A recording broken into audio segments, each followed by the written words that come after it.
So let's have a little. Do we all have enough for a little toast? No. Yeah. Okay, let's do a little get started toast. Then I'll get into a little bit more detail than Patrick did. That was the quickest intro Patrick has ever done. And yeah, he's got something to do tonight. Something came up at the last minute. He just told me, and Jan knows about it. So, but no, Patrick and I and Jan have been doing this for a lot of years, and that was the shortest intro that Patrick has ever done. So when you do your critique tonight, write on there, Patrick, keep it short. We like it better. So let's raise our glasses to rosé season. So cheers, everyone. Cheers to rosé. Okay. Oh, cheers to rosé. Cheers to rosé. So, Rosie. So let's look at the list. I'm not going to go into a lot of detail in this. We'll do that with each wine, but just to go over this a little bit more than Patrick did. In our glass is the Zweigelt grape. You want to try to say that together? Let's do that. Zweigelt. So we've got the Austrian thing going on. You can see this from Austria. So I guess we've got the Austria/German pronunciation of the Zweigelt grape, or red grape, of course. And then we're going to San Luis Obispo, kind of in the center of California, for the, I don't know how you say that, Malane or Malene Rosé. I'll tell you about that one, the grapes that are in there when we get to that one. And then the third one, there's a little bit of a humorous twist on the name of this wine, which says what? The third one, lemonade. The day lemonade, right. I mean, as opposed to the night lemonade? Yeah. No, I don't know. They use vodka for that. Yeah. So I'll tell you how that name came about, which I was curious when we served this. We've had this a couple of years now, the lemonade, right? So I said that when I got the list, because they always send me the list beforehand so I can look it up. So I thought to myself, what is this wine, the lemonade? So I'll tell you about that when we get there. And then, come on, number 4, the Wolfer Summer in a Bottle. The premier epicenter of rosé in America, in the world, or at least in Long Island. In their mind. or at least in the Hamptons of Long Island. The what? There was one you had Of the Wolfer? Yeah. Now, of course, just as a sidebar in this one too, the Wolfer has been making this bottling for a lot of years now. I don't know, 8-10 years, give or take. And then just about 2 or 3 years ago, you may all know that they now make a Provence bottling too. You didn't know that? Well, do you have both bottles, Brian? What's that? You have both the Long Island and the Provence bottling? Yes. Okay. Yeah. Long Island tonight, I think, right? Yeah, we're doing Long Island tonight. And so is tonight the very floral bottle? Yeah.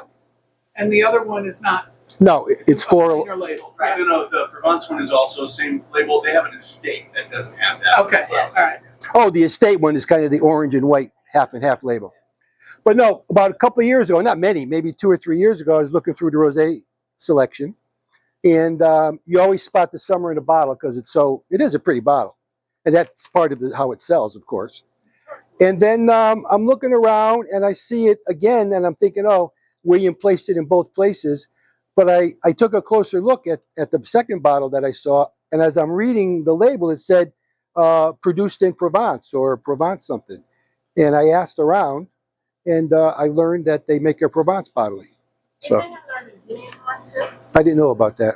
Yeah, we had it for a year. Yeah. I don't think they make it. Yeah.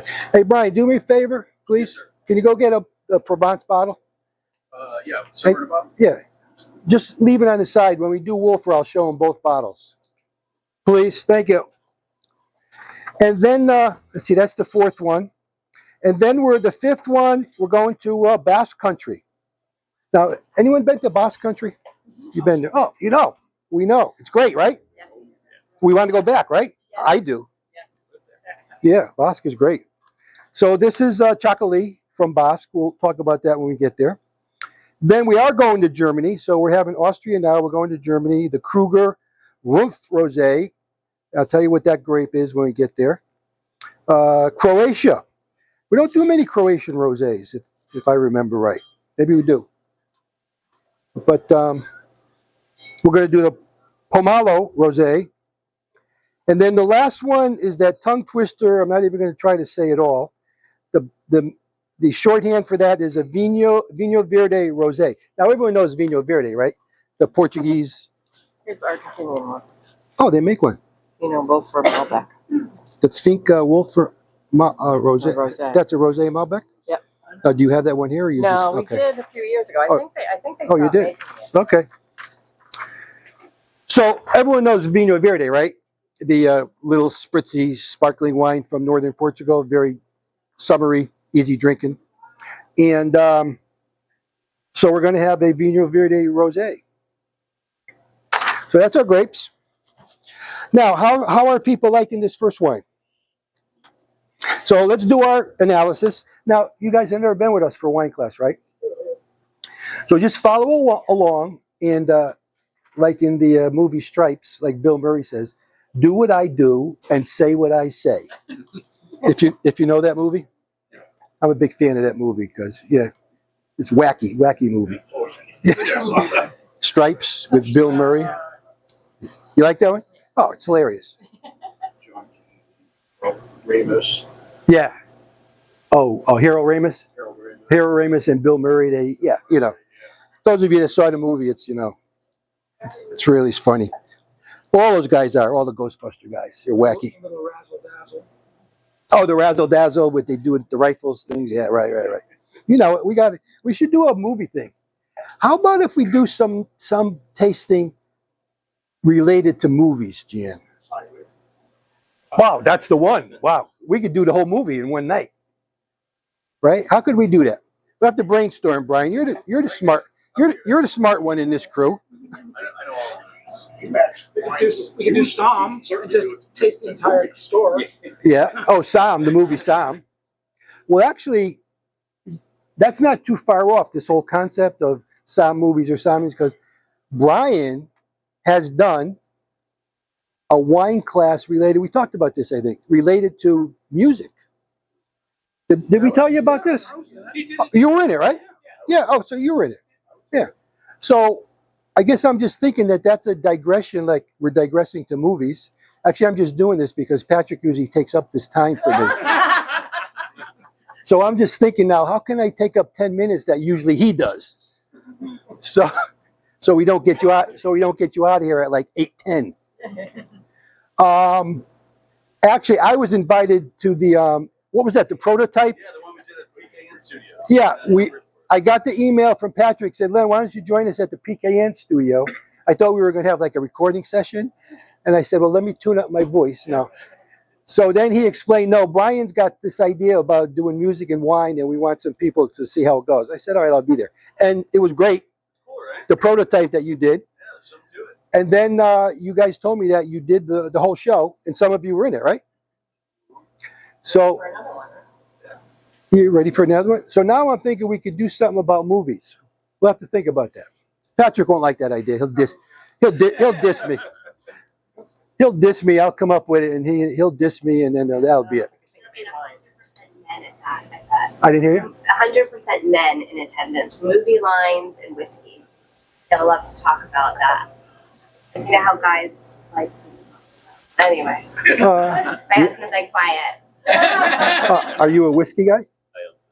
Oh. Him and his friends talk about movie lines constantly. Oh, what is movie line? A movie channel?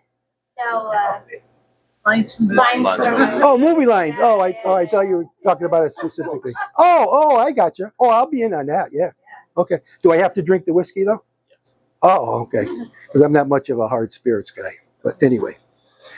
Okay, I digressed enough. I'm on schedule. So let's get serious, or at least half serious. What's my color here? Last week we were doing a lot of salmon and copper, right? In the France people. So let's see where we're going to go tonight. Well, this is in the same vein. It's flowing right over from last week. I can't get away from this color. Yeah. So let's give it our swirl. You know, I like this nose. It's got a fresh kind of strawberry nose, I think. Let's do a nose pop. See, you got to follow what we're doing. And I'll get more into this when we get to the second wine, but this first wine gets a little bit less organized. Anything else you're smelling? I got a little strawberry. An apple. Apple? Okay, anything else?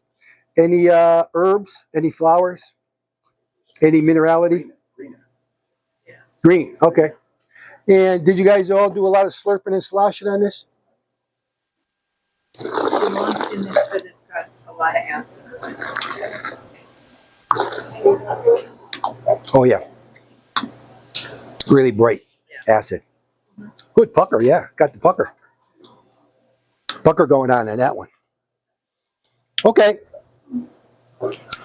So, Jan, you want to tell us some numbers, please? So it's $18.99 and 12%. A low alcohol. We had mostly low alcohols last week. 12.5. Last week, the average. The average. Kind of. I thought we had a lot of 12s, 12 and a half. And then we had 111, I thought, last week. Yeah, so we had the bookends and then the 12s in the middle. Okay. So does Weigelt, let me see if I had anything else on the notes for this wine. So I guess maybe we aren't going to have these people.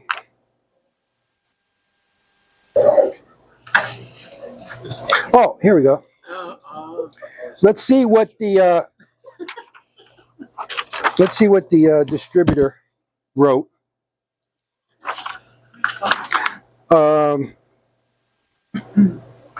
Well, number one, this wine is imported. You know how Patrick and we emphasize and stress that a lot of times you could tell if a wine is good by which company imports it. And the importer for this wine is one of the good ones, Skurnik. You've heard of the name Skurnik? Skurnik, Skurnik. Yeah. Well, that's a new one. Add that to your list, Skurnik. Let me spell it right for you again. Skurnik,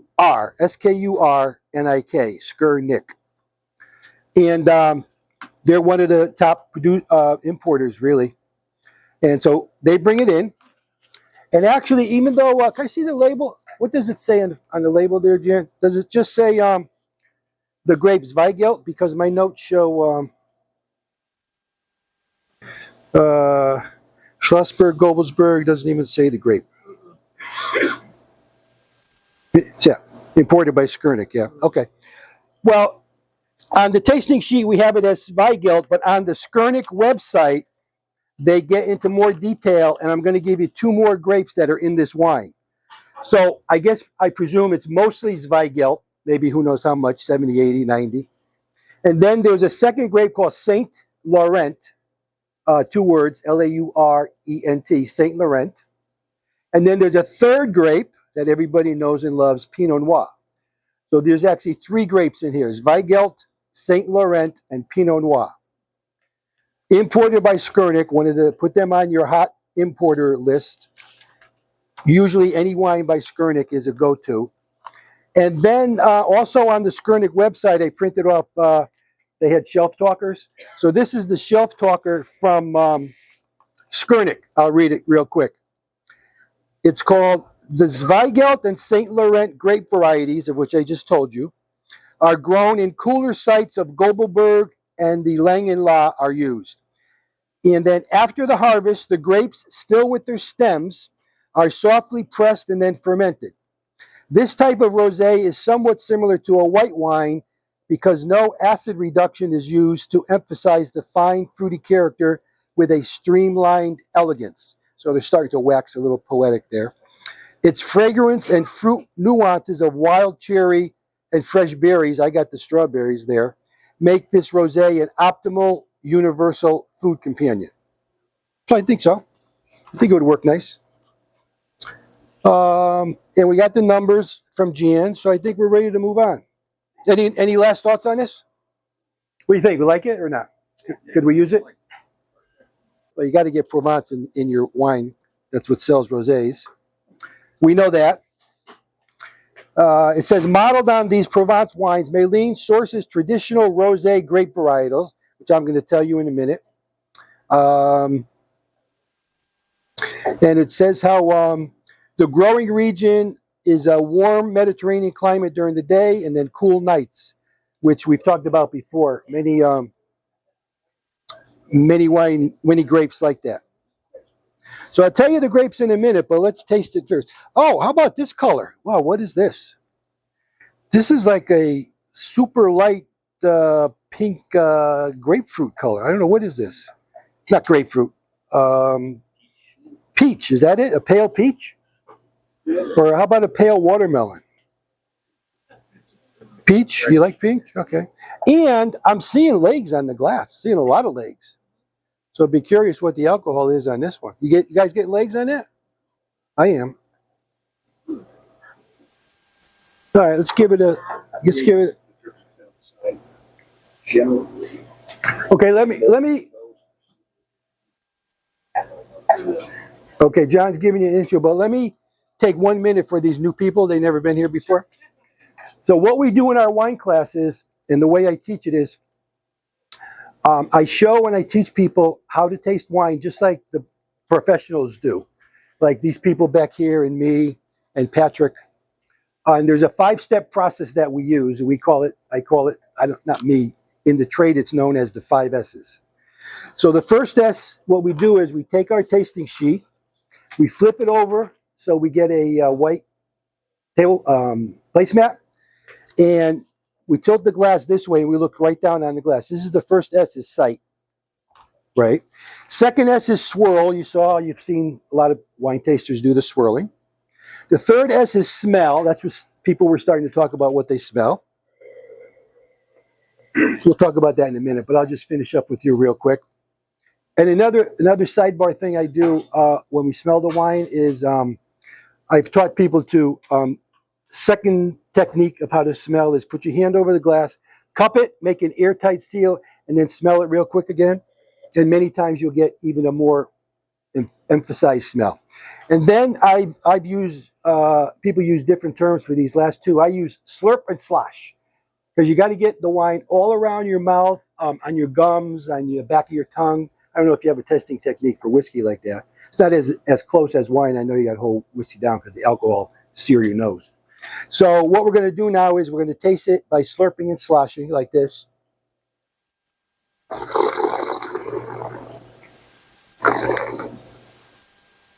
And that's the 5 F's. That's what you'll see us all doing tonight. So now you're in the club. Swallow. So, yeah. Or spit out. One Or of the two. spit. Yeah. Or spit. Okay, what are we smelling? First of all, I'm not getting a lot of smell. I got a whiff of cherry, and then Yeah, it's very light though. Yeah. First sniff was earthy. Yeah. But once I swirled it, I don't get that. So you got a little mineral? For herbs. Oh, herbs. I'm sorry. They dirt. And you got a little earthiness? Dirt. Oh, like dirt. Dirt. That's the earthiness. Yeah, that's it. Right. I don't know. Very Yeah. And then how about when we taste it? yeah, I guess I could see. How about the acidity on this one? I don't like it. It's kind of bitter. I think it's balanced because I'm getting less pucker than the last Yeah. one. I'm getting a pretty good pucker. Are you? Yeah, I am. That's like the citrus. You're getting more citrus? Like a citrusy pucker. Yeah. Citrusy pucker. And the bitterness on the finish, who said that? Yeah. I'm getting that now on the finish, yeah. Well, let me tell you the grapes and see if that influences our analysis at all. It may. Because Susan and I were just chatting as everyone was getting here, guess what the main grape is in this grape? The Grenache. Susan was just saying how much she's coming to like Grenache, right? So, actually there's several grapes in this wine with percentages. So the main grape is Grenache, 60% Grenache. Then secondly, we have Sanso, which is one of the blending grapes of the Rhone Valley, 22% Sanso. And then they threw a white grape in on here. they've got the Vermentino grape, 12% Vermentino. Then back to red, the Mourvedre, which again is one of the Rhone Valley blending grapes, 5% Mourvedre. And the last 1%, they had to stick 1% in here of the Carignan grape. So they've got 4 grapes of the Rhone Valley, Grenache, Sancerre, Mourvedre, and Carignan. Those are 4 classic grapes of Rhone Valley wines, both red and rosés. And then 12% of Vermentino. Now, remember I mentioned last week how all the rosés coming out of Europe are made 100% from red grapes by French wine law, except for Champagne. Well, this is a California grape, and they threw in 12% of the white grape Vermentino because, again, I told you that the wine laws in all the other countries of the world outside of Europe are much less stringent, and they could make their rosés by combining reds and whites. So, yeah, this winemaker included 12% of the white grape Vermentino, which on its own is a great grape. Now, many of you have had Vermentino, right? The white grape. I like Vermentino as a 100% varietal.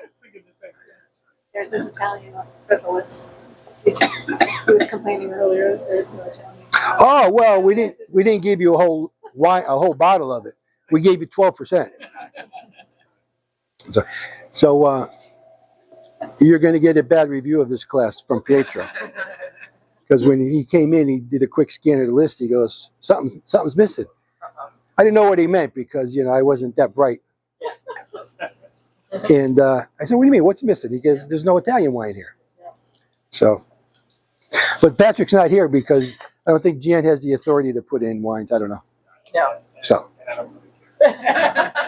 no, I teased him. I said, "Come on, we'll get Patrick to do a write-in next week. You coming next week?"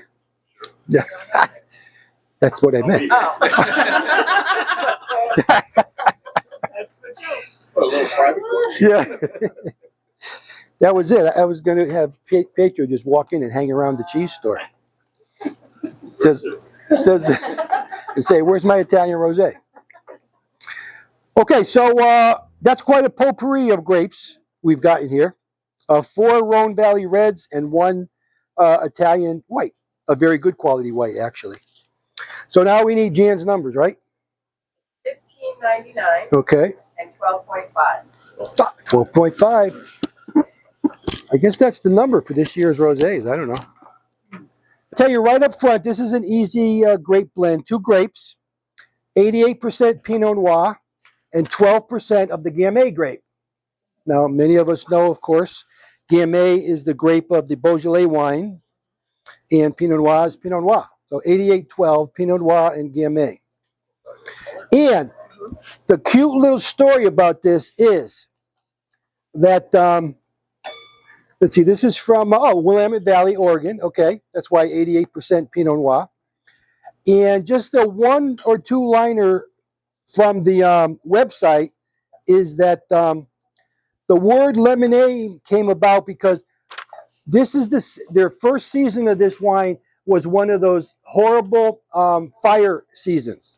You know how we've had, sadly, several fires across the wine regions of really all around the world, but in our country, we've had California wine country and Oregon wine country have had major fires over the last couple, 3-4 years. So one of those years, the Pinot Noir grapes that the day that this winery had contracted for to get the Pinot Noir and make regular Pinot Noir was engulfed in smoke. So they say on their website that the the phrase that if you're stuck with a lot of lemons, make lemonade. So their point was, if we're stuck with a lot of smoke tainted Pinot Noir, which we don't want to make red wine because you got to keep the red grape skins macerated in the wine, as opposed to the rosé wine is made by taking the skins out immediately. So they said, well, let's crush the wines, but take the skins out immediately, so we're working with just the juice, and we'll make rosé. So they're calling this their rosé lemonade from that phrase of if you're stuck with lemons, make lemonade. Okay. I like that swirl. Yeah, I did after the swirl. So what did we do? We swirled it? No nose. No nose. Well, how about your color? Real copper, I'll say. Looks like your bathroom pipes. Copper pipes. Wow. Super sniff, nothing. Even with a nose pop, nothing? No, I got I'm getting some. You I want- got some berries and some cherries. One second. A little bit, yeah. It's all. What kind? What kind of green or black? Green bell pepper? Oh, okay, could be. Now how about the taste? Did we slurp and slosh it?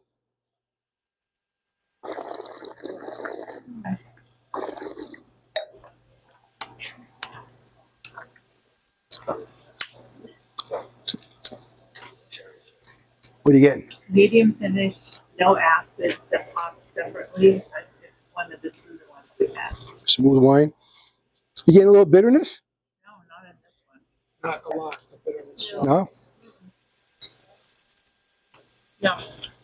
A Pinot Noir is not a lot of appeal to it. Mm-hmm. And it's consistent. Some of the others were like the acid would come through, but this was like straight. You like it? I do. You do. It's not complicated. It's nice. Yeah. Well, I was just told by Jen that this is the favorite wine of one of the staff members, not Brian. He said Kelsey. So that's close to her heart now. Yeah, when you go on those trips, that's, you got that whole feeling of like they're connected to that. What's the vineyard that makes it? I think it's called a Maylene. Let me see if I could read this a little closer.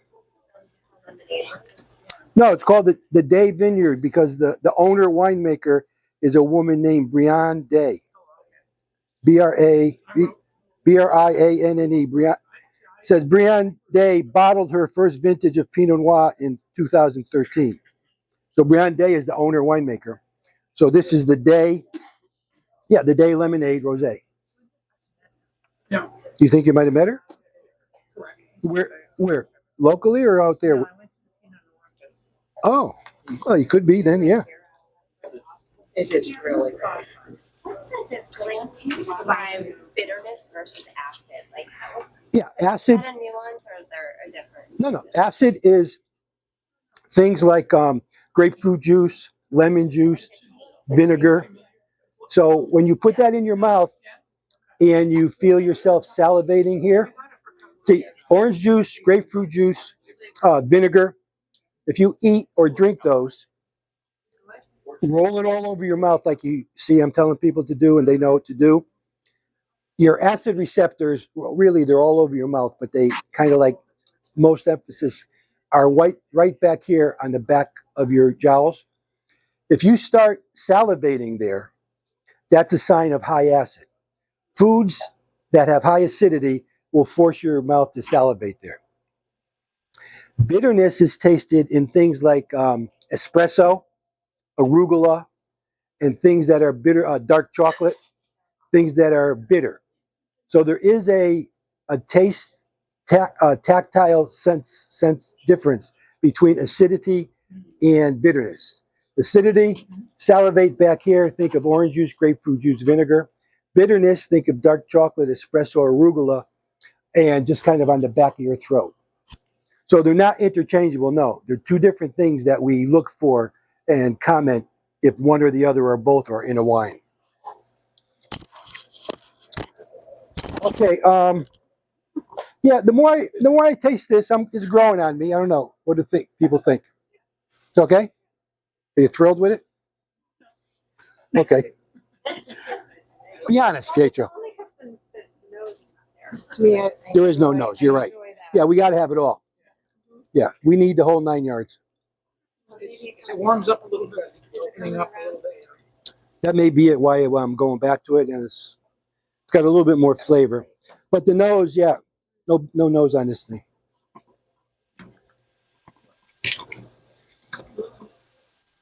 So how about burrata? We're all burrata fans now? Or you guys have all been? You like it? Oh, yeah. I mean, I always thought it was. I didn't know it was like stuffed with cream in the middle. Yeah, with tomato and balsamic. Oh, I could see that. Oh, yeah. That's the way they do it. No, I kind of thought burrata when I see it on the cooking shows or in a recipe or something or on a menu. I just thought it was mozzarella that was like super young, and rather than, I mean, like fresh from the cheesemonger, and like 2 hours later it's on your plate. But you're saying it's really It's its own thing, yeah. filled with cream. Yeah, it's just the curd soaked in heavy cream, and then that's the mozzarella skin around it. Gotcha. basically. Okay. They form the ball and all Yeah. that's in the middle. Yeah. Okay, didn't know that. Thanks, Tasha. So what's our numbers, Jan? So it's 24, How much? $24.99. Huh. No, 21.99 Okay. and 12.75. Still in the 12s. We have a world of 12s. Unbelievable. We're having 16 rosés in these 2 weeks. 12.75. That's weird. Because, John, we are here to be accurate. We're precise. We are precise. And next week, for Pietro's class next week, we're going to 3 decimal places. So, 12.01. doctor. We're using CCs instead of. Yeah. Okay, that's growing on me. I have to tell Kelsey. Oh, was that Kelsey's name? Oh, now let's go. Brian's got something going on here. Let's get the visual here first, just to get that out of the way. So give us the visual display, what you got going on, Brian. Well, they've got two versions of the summer in a bottle. One that they make in Long Island, and then the one they make in. So we're having the Long Island one tonight. We are. So just let me point out very closely that this is the Provence one, and right here along the bottom it says Côte de Provence. So this is the first year that I noticed this. When I picked it up, I said, "Oh, this looks like summer in a bottle," although it looks like a little bit different one. And then I'm reading the label. Oh yeah, Wolfer summer in a bottle. And then I see Côte de Provence. I said, "How does that happen?" So then I had to ask about it. As opposed to, is this the one we're going to drink That's now? what we're drinking tonight. Now this one, summer in a bottle, again similar, but it is a little bit different display. And this says Long Island, New York along here. So you got Provence, you got Long Island, and then what do we call this? That's their estate. The estate. So this is their estate wine. It says Wolfer Estate, and I always think of half orange and half white. Nothing, no floral presentation And on they that also one. make spring in a bottle, which is non-alcoholic. That's non-alcoholic. They have spring in the bottle Spring in a bottle. that is non-alcoholic. Yeah, it's very good. Oh, is it? They have that too. Do you have that too? Yeah. The estate and the non-estate and the summer in the bottle. Estate typically means it's grown on the property. Is this just done differently or? Well, it could be because it's called Long Island, New York. So maybe they get their grapes from anywhere on Long Island, as opposed to, like you're saying, an estate-grown wine. The grapes are grown on their estate. I don't know. Maybe Brian knows. I mean, those, like, when you read reserve on an American bottle of wine, it doesn't mean anything. Yeah. It means something in Europe. But not, so I don't know what the state means. I don't know if they're And grapes. there could be a different blend. There probably is a different percentage blend of the grapes. And I'm going to give you the percentage here, but I don't know if we have enough time tonight to give you all the grapes that are in this one. Really? Yeah. So we may be spending overtime tonight to give you all the grapes. Okay, let's drink this wine. Like if Patrick were here, he'd say, "Len, can we drink this wine now?" Right, Jan? See, I know his. Tell that he needs it. If he can fill in what Patrick would say. They have to hear the show. See, because I've done the show. I've done the show so many. Yeah, I've done the show so many times. I could do both parts.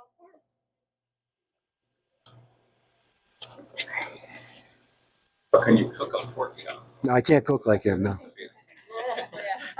I could do some good grilling, but I can't do the You can grill it hardier than Lewis and Mark. the wild boar. Yeah, I like Lewis and Mark. yeah. All right, let's do the analysis. Then I'll give you the grapes. So, what's my color of this one? Yep. Oops, salmon. And even though we're getting low alcohol numbers, I'm seeing good legs on this one for sure. I don't know how you guys seeing that one. And let's give it a smell. It's fresh, but nothing definite I'm smelling. I think we gotta go right to the nose pop.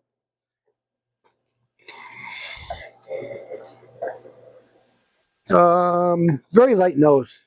You getting anything? A little barnyard action. Do we like that in rosés? We don't. We like it in Premier Cru Burgundy. I know that. All right, let's give it a slurp and slosh.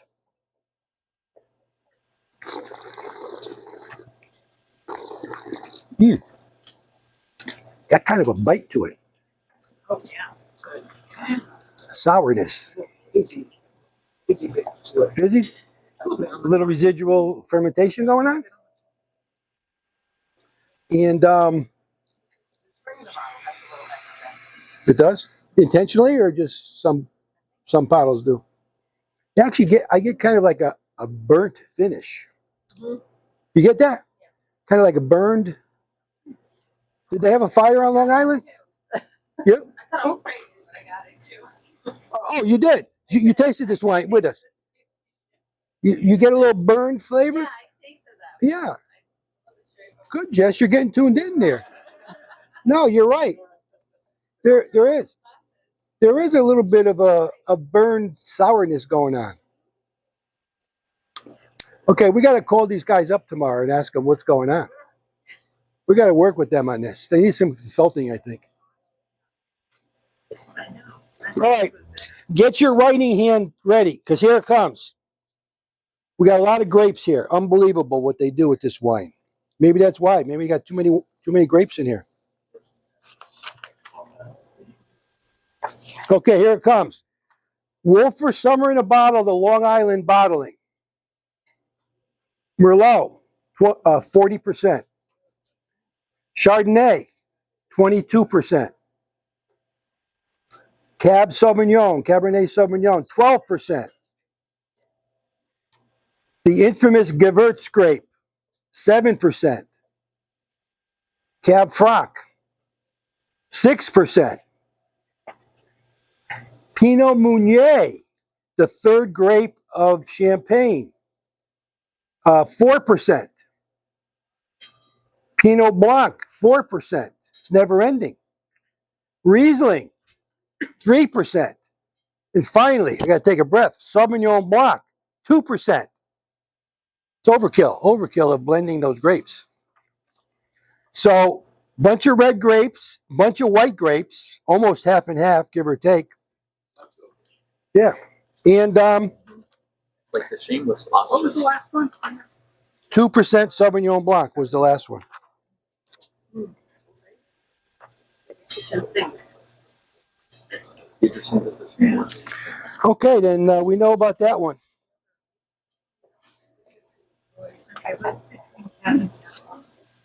You did the what? Between cab and cab.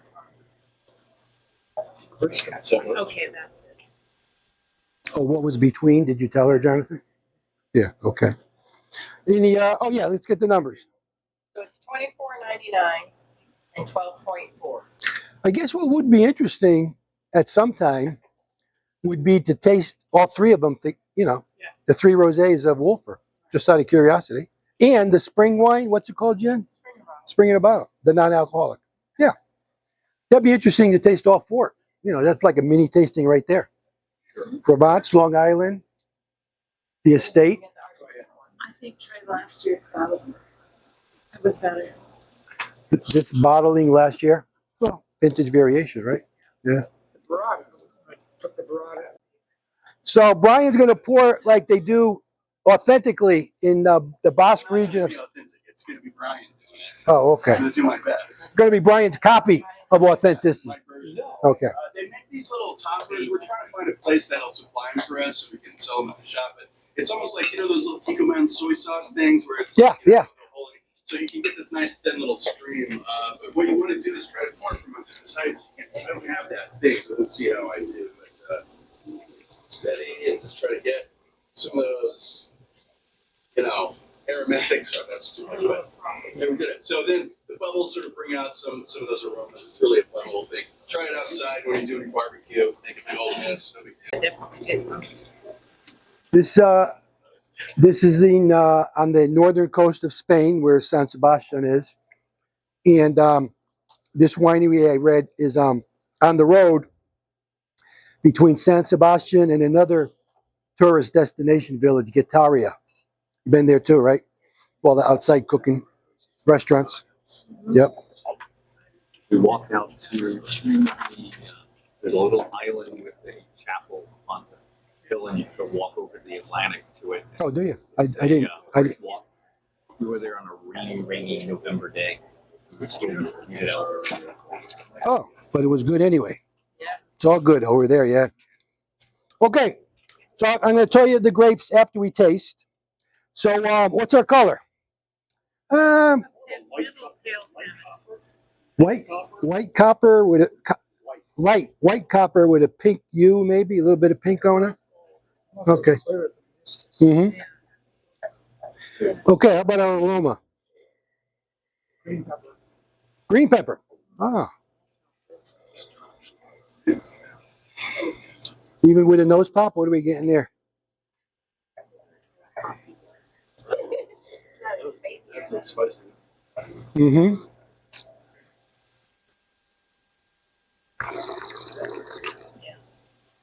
Boy, I tell you, you get that effervescence hit you right on the tip of your tongue as soon as it goes into your mouth.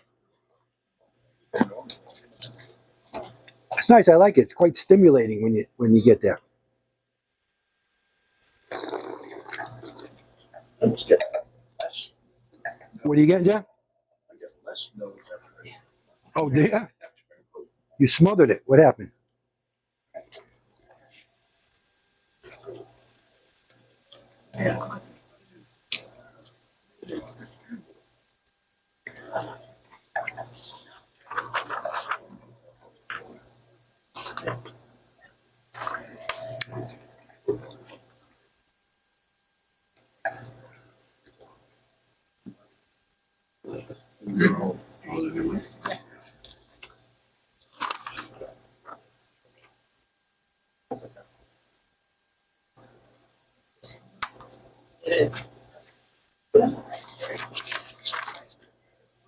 So, what about the flavors?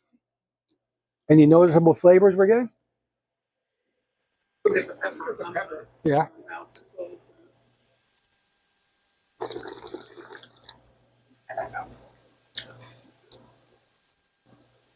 Yeah, it does have that distinctive little effervescence, though.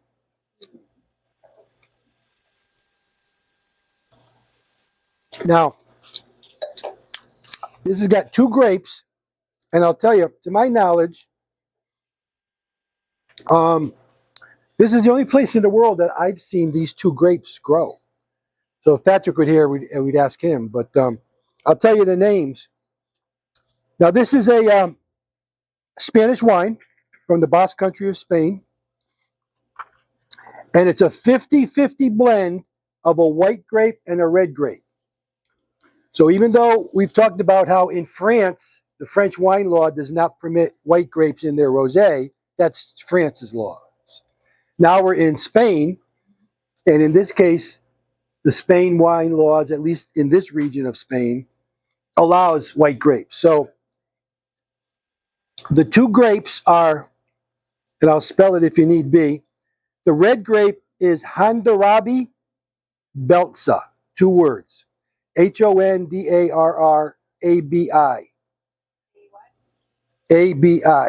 Hondarrabi Beltza, Beltza. And then the white grape is the same first part of the word Hondarrabi, Zuri, Zuri. So it's 50% of a red grape, Hondarrabi Beltza, and 50% of the white grape, Hondarrabi Zuri. I mean, we had this before, but I don't remember ever trying that Ambaramba. Yep. No, these are two of the common grapes that chocolate wines are made of. Now, of course, chocolate has many of the white grapes, white wines, and I don't know. To my experience, I've never really seen or really had, I don't think, an all red Basque chocolate. Have you seen any of that, Brian? Which? A red chocolate? I've never seen. Rosé.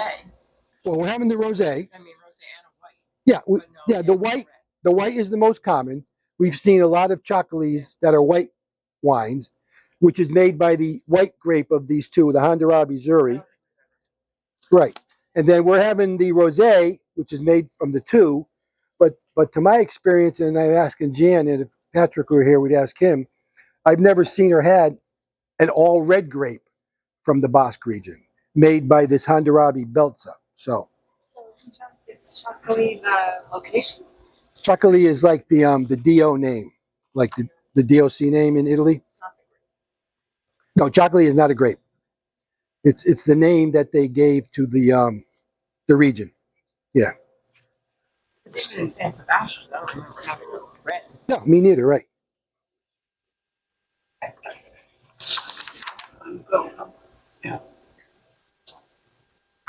So, what do we think? Can we work with this in the summer or not? I like it. Yeah. You're in Spain, you love it. Yeah. Yeah. If you go to Basque, Everything in Spain, so it doesn't matter. if you go to Basque country, you'll be buying this by the case. It's different than being in Spain and being Basque. Oh yeah, you're right. Don't get political on me now. All I'm saying, all I'm saying. The difference between Basque and Spain, right? Yeah. Can the effervescence ever mean that it's bad? Like a poorly made? Not necessarily. It's purposeful or it's No, effervescence. There are things that happen to wine that make it bad that we do talk about and teach. Effervescence is not really one of those. I could say definitely rosé. I feel like it shows up often. Effervescence. It can because of the technique, but that doesn't make it a bad wine. There's other things that we talk about being corked or cooked. Although I can't put my finger on what it is. Nothing? No. Yeah, I think it's got a little cherry nose. Well, I know you said black licorice, but I mean, anise, which is the same thing. But Yeah. It's, yeah. Right. When I did a nose pop, I did get anise. Oh, okay. How about on the palate? What are we tasting? I got a lot. How about acidity? I'm getting bitterness. Bitter on the finish. Relatively low acid.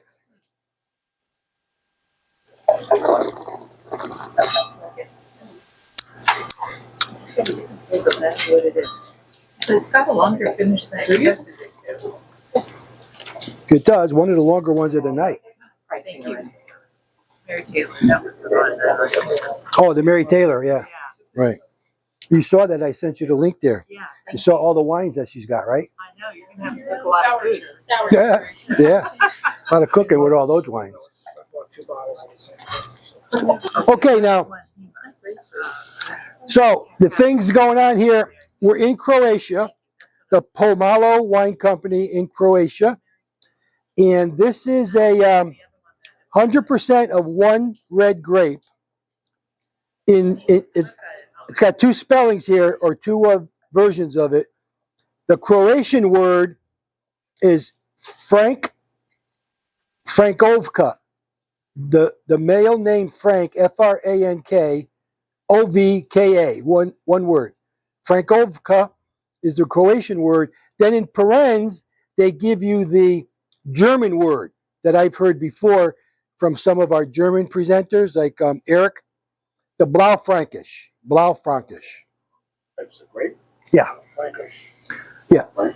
They're giving us from their website. I'm on their website now. From their website, they gave us the Croatian name Frankovka, and then in parens they have AKA Blaufränkisch. 100% of one grape. That they give us the 2 versions, the Croatian name of it and the German name, of which that's a very common grape, Blaufränkisch, in Germany. And And let's see what else it says here.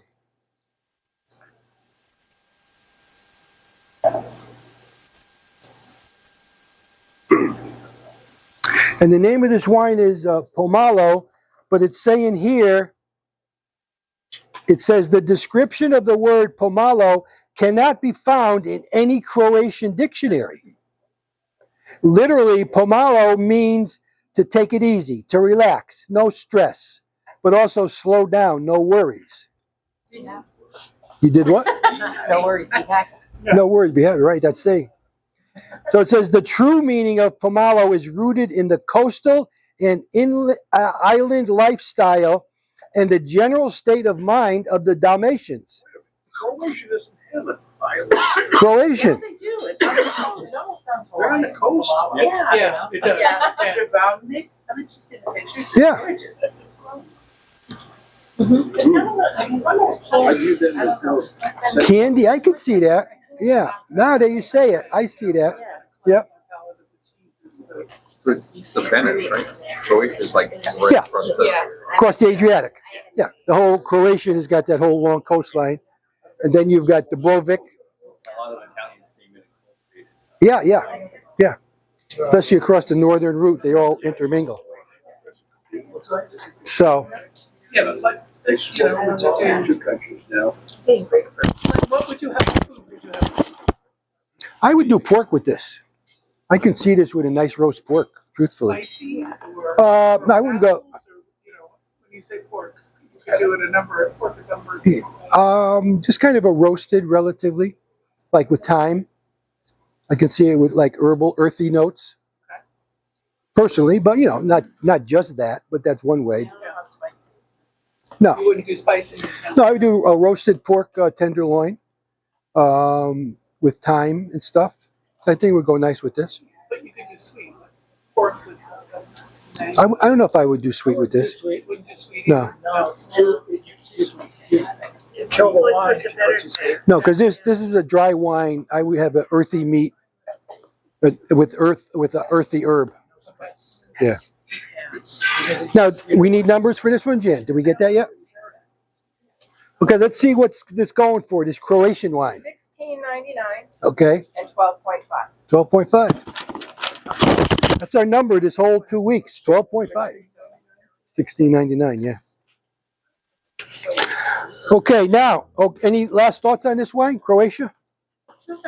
You know, they're saying the whole tourist travel to Croatia is like a fun thing to do. Have you guys been there yet? Me neither. Yeah, what? That's what I mean. Everything looks great that I've seen and read about Croatia to travel to. Now, you guys know about anything about Croatia? Supposed to be gorgeous. They have these lake areas, like a UNESCO heritage site. It's just gorgeous. Right on the coast. It's fantastic. Yeah, that's what I've seen and read about too. You know, Jeremy just went there to check it out. Oh, did he? Yeah. Oh, so he'll probably do a tour there. Yeah, I've seen his on his email. His list of travels are coming. Our tours are growing. I know. Yeah, I mean he's been putting a new one on there every other week or so almost. I know, and he still has a link when he put up. So you're booked for that one, or will be on the wait list? Yeah. I'm on the wait list for Ireland. Uh-huh. Okay, so now we're going to Portugal. We're going to northern Portugal, and we're in the notch of Portugal that is just below the notch of northwestern Spain that comes across Galicia, or Galicia. Galicia. Yeah, we know. Candy and I were on a tour of Galicia a couple of years, well, more than a couple now, but great tour. So, and we were in Vino Verde. Yeah. So we flew into just outside of Porto, had a night there to get our sea legs, our land legs, and then went right over the border into northern Spain, and we had the Vino Verde there with what's his name, that crazy esoteric, eccentric wine guy. It'll come to you. Shout it out later. It'll come to you. Okay, so let's look at the color. Vasquez. Vasquez, yeah. No, Bosco. That was it. Yeah. And he wanted to fall asleep, and Mimi and I were wide awake. Mimi. Oh my God. Good old Mimi. Well, similar color, right? Kind of a pink copper thing. This is our world. 2023 rosés, if I can summarize. 12% copper color. That's all you got to know. Pinker, though. Well, it's got the pink hue. It does. You're right. More pink than anything else. Does it? Yeah. Other than last, it looked like yeah. It should have a little effervescence, no? It does. It does. It does. Yeah. Yep. Just have to see it as imported. And on a palate, you could taste it. That's good. Oh, nice finish. Wow, that is a nice wine. I like that.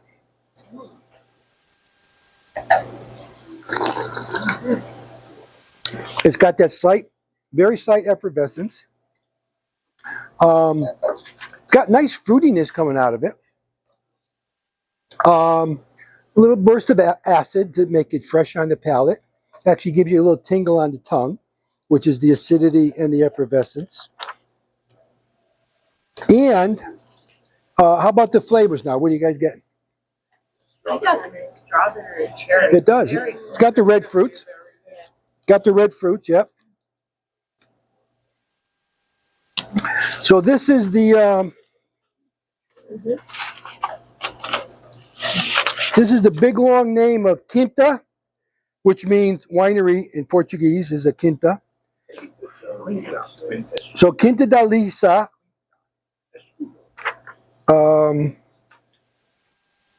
Escudo Real, the Vinho Verde, we know the white Vinho Verde, Rosé, Portugal. So that's on the sheet. And then from their website, this, ready for the 2-grape blend? Now let me ask you this. Many of you know, well, we're in Portugal. We're in Vinho Verde, but we also know Portugal makes the great wine port. And some of us, or many of us, may know that one of the primary grapes that port wine is made from, the dessert port wine, the high alcohol fortified wine, one of the main, if not the main grape of the port wines in Portugal is the grape called, 2 words, Touriga Nacional. Touriga Nacional. So this grape, this Vinho Verde, which is in the area I described to you, just over the border of Spain into the extreme northern part of Portugal. This wine is made with 60% of Touriga Nacional. So it's got the port wine grape in it. That's what's smoothing it out. Maybe. And 60% Touriga Nacional and 40% of another grape that is new to me that I'm going to tell you more about on the second page. 40% of a grape called Espadero, Espadero. So it's 60% Touriga Nacional, 40% Espadero. So as I'm reading this, I say, yeah, Touriga Nacional, know it well, been there, tasted it, love it. And then it said 40% Espadero. So I said, what is that? So I do a Google search on that. And it turns out that Espadero is a traditional red grape variety native to the Vinho Verde region. And that's where we are, Vinho Verde. Yeah, 2 red grapes. And this Espadero says it's always the last grape to be harvested, usually not until the first week of November. It has a tough skin. And nothing much else than that. Yeah, so 60-40 blend of Touriga Nacional and Espadero, a unique red grape of the Vinho Verde region that this wine comes from. You could do it with dessert? I could see that. Yeah. Because it's got nice fruit flavor. I get cherry. Yeah. You do a lot of cherry. Good patio wine. Yeah. And I like the effervescence in it, which is one of the hallmarks of Vinho Verde. because they both harvest the grapes less than ripe, and they do not allow the fermentation to go to full completion. So they leave sometimes residual CO2 going on. So that's a good way to end up. Yeah. Okay, let's get our numbers. So it's $9.99. Get out of here. That's the value wine of the night. Vino Verdes, right. And it's 10.5. And 10 point. Easy drinking. Can just pour it down. Like Brian was doing, just pour it down it. $10 a bottle. Why was it positioned last on the? I don't know. Maybe it's like the sweetest. Kelsey told me in the email. I mean, even a Pomalo. Okay, here was the logic. That's a good question. Kelsey sent me the list, and here it goes. You ready?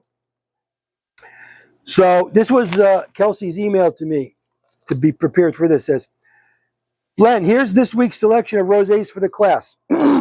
We may tweak the order depending on blah, blah, blah, blah. We tried to create a good order and not go too drastically from something acid-driven to something on the fatter side. So she's saying, I put the Vino Verde last since it's mainly Touriga Nacional. Please let me... that's all she says about it. Yeah, that makes sense. So I guess Kelsey made the call on that. Yeah. Okay, and our numbers, you gave us our numbers. This is for dessert. Could be. Yeah, like he said. Yeah. So Patrick will be coming over to give his regular spiel. So you do it. Well, I did the ventriloquist. Now you do the whole thing. About 6 o'clock.